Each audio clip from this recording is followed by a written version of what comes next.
There is a time for being ahead, a time for being behind, a time for being in motion, a time for being at rest, a time to build, a time to heal.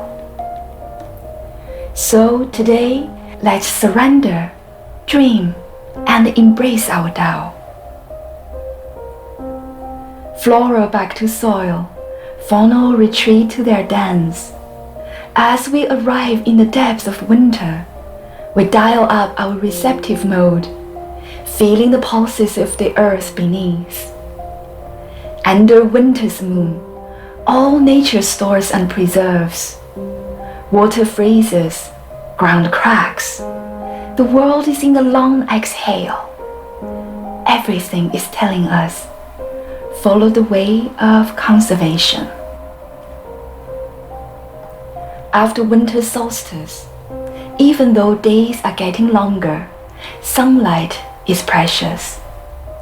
Many of my plant babies are now fast asleep, but the grasses, like the hair of Mama Earth, are still widely awake, reminding us that even in these colder days, Earth has so many generous ways to nurture us. Earth gives us foundation, soil nurtures our roots, and it is our essence, the essential self, that can really make us feel safe in who we are. When we feel shattered, when there is so much to bear, when we are chronically isolated, we need to connect with the earth and ourselves even more and deeper than before. Something I learned from growing and harvesting marigolds in the past months is that those flowers love a bit of gentle and consistent attention. Although marigolds do not usually require pruning, the more you pick the flowers, the more they grow back profusely. Any challenging episode is like a spiritual, metaphorical winter. In such a time, wouldn't it be nice if we give the same gentle and consistent love to our essential self? Wouldn't it be refreshing to respect and care for our inner world? There are many natural ways to tonify our essence. Making your own warm, hearty root-based broth, slowly brewing your herbal tea, utilizing flower essence or essential oils. It can all help to replenish our essence, support our capacity to recover from burnout and shock, rejuvenate and restore our vibrancy. The past years have left many of us with mental and emotional scars. When I first discovered Kintsugi craft, I was instantly drawn by its unique healing power. Rooted in Japan centuries ago, Kintsugi is an art and philosophy which repairs a damaged object. Embracing the wounded and broken, cracks are highlighted with golden seams and sparkles. Despite fragility, golden scars can be symbols of healing and strength. Scars prove that you have survived, and sometimes they are the catalyst needed by your soul. Having said that, I don't always manage to put each piece together perfectly, but that's the whole point. When we learn to accept the quirks and imperfection in our belongings, we are also more equipped to be kinder and more compassionate towards ourselves, as well as more tolerant to each other. When fault lines become stunning glitter, perhaps once broken objects should not be hidden but celebrated. Trauma is not to be ashamed of but inspired by. Scars do not have to be the end, but the beginning of something unique and even more beautiful. In midwinter, when energy and power stay hidden, The slower pace outside allows us to enjoy more serenity in the garden, which is a wonderfully natural way to reduce seasonal blues. Don't be too afraid of the low temperature. This season has her own unique pleasures. Snuggle up with blankets, base layers, woolly jumpers, ski trousers, and wellies. They are my very much treasured loyal friends. When our body is more at ease with the outer environment, it is also more enticing for our soul to have an embodied experience. Like anyone who loves this world deeply and painfully, in recent years, I struggled with my practice of writing and art. With a heavy heart, on many occasions, I could barely string a few sentences together. Chaos disrupts, yet simultaneously, it invites us to readopt a beginner's mindset and fresh eyes, take a long journey to follow our roots and deepen our craft as a way to tend our spiritual garden.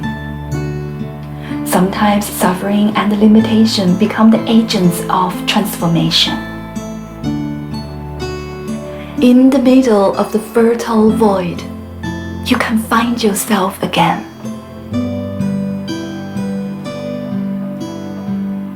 Although it would be nice, having a physical garden is not a requirement to tend your spiritual garden. You were born with your own gifts and intrinsic talents. They are the seeds of your soul. There are many quiet and sustainable ways to use your skills and gifts to contribute to the wider community. Look after your seeds, grow them and cultivate them.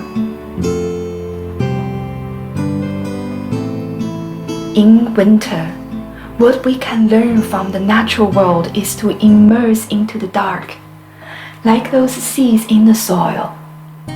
In the darkness, we suspend our everyday mentality. We incubate. Our soul resets and reclaims our intrinsic rhythms, like going back to the womb. This is really a time to dream and glow. Winter asks us to listen deeply to the authentic needs of our own being. At the same time, it challenges us to seek our truth and see if our courage is truly in alignment with our personal Tao. Different from summer's sunshine and brilliance, winter's wisdom is more of a glow of the essence, like a twilight gleam, guiding us through harsh conditions, enduring the sameness and boredom, and piloting through any panic, threat, or confusion. In Taoism, the water element is the guardian element of winter. With the wisdom of water, we feel less fearful, more assured and attuned to our true self. Winter is the season of Yin, the foundation of life, yielding and gestating.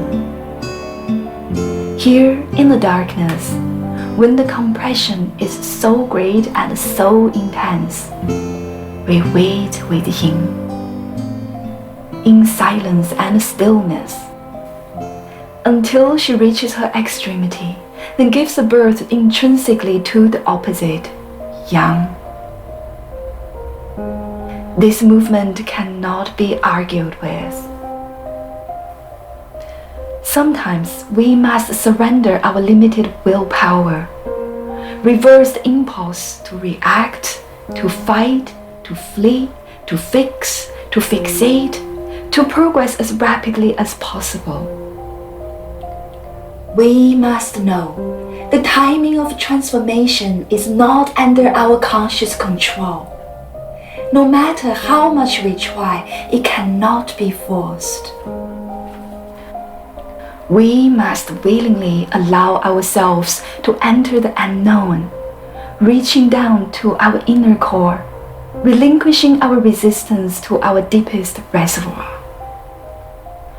There is tension, agitation, or even despair between the polarities, the paradox of the ending and the beginning, as we do not know if the light will be reborn.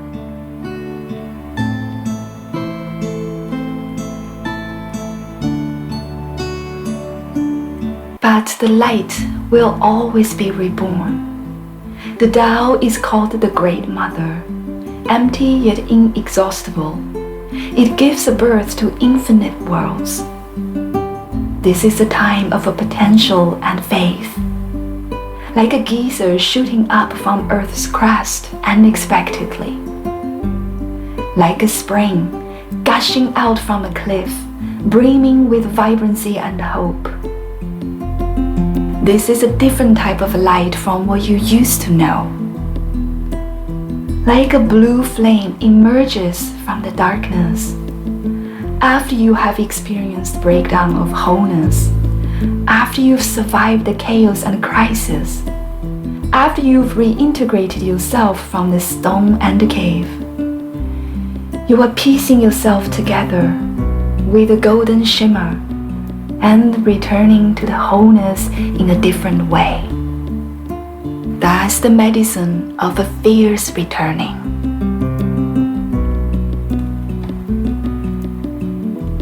Sometime in the future, in their own timing, seas will open, dreams will turn into potent intentions, and the tale of becoming can then start again.